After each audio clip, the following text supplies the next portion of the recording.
Shalom and welcome to another edition of our Daily Bread on Messianic Torah. And this week's Parashat is the second Parashat of the book of Shemot, also called Exodus. And it's called Vayera, which means, and I appeared.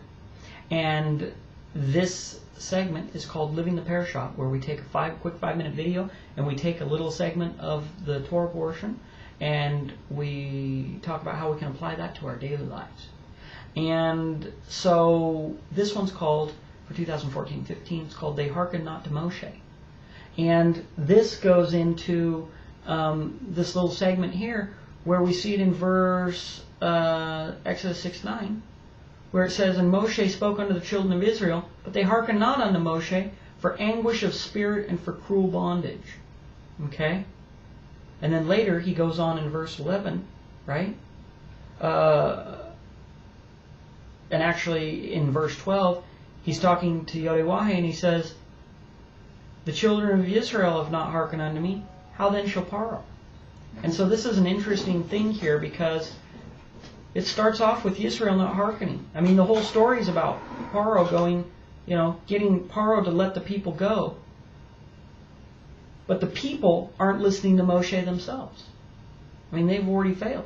And yet they're the children of Israel. And so one of the practical lessons we can learn here is don't get so caught up on Paro and that you forget your own responsibility. You're no better than Paro if you're not listening either.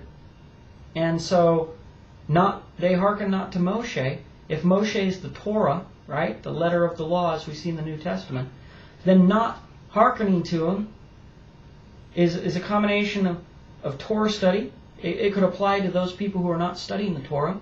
It's like they're not listening to Moshe. Moshe's not part of their day. Moshe's there. He's speaking. He's there on your shelf. He's there in your computer. He's there on your cell phone. There's Bible apps. But you're not listening. You're too busy. Right? And this is where it goes when it says, for anguish of spirit and for cruel bondage. They were too busy. What did Paro say? Right? Doesn't make bricks without straw.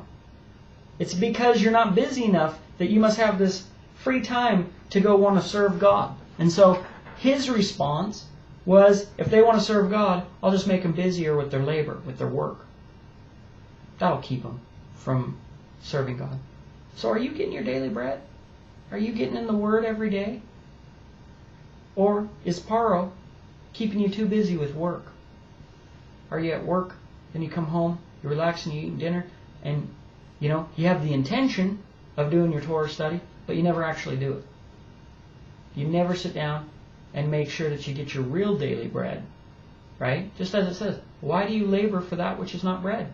You spend 8 hours a day at work probably for something that isn't really satisfying.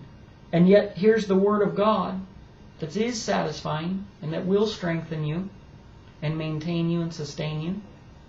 And you're not spending time in it. It's interesting because one of the actual saddest things that I heard about the Torah was a friend of mine actually said, the Torah won't pay my mortgage. And I thought it was the saddest statement that I'd heard, because I thought, life isn't about paying your mortgage. Why do you labor for that which is not bread? Paying your mortgage is not bread. Okay? Learning the Word of God is paying your mortgage. There's going to come a time when the only house you want to dwell in and the only house that has safety is the house of God. And you better hope that you've paid that mortgage payment and that you're not kicked out and outside of the house of God. It's about Torah studying, making time and making it important. But it's the cares of the world that choke it out. Things of the world that really ultimately don't matter when you die. They only matter right now.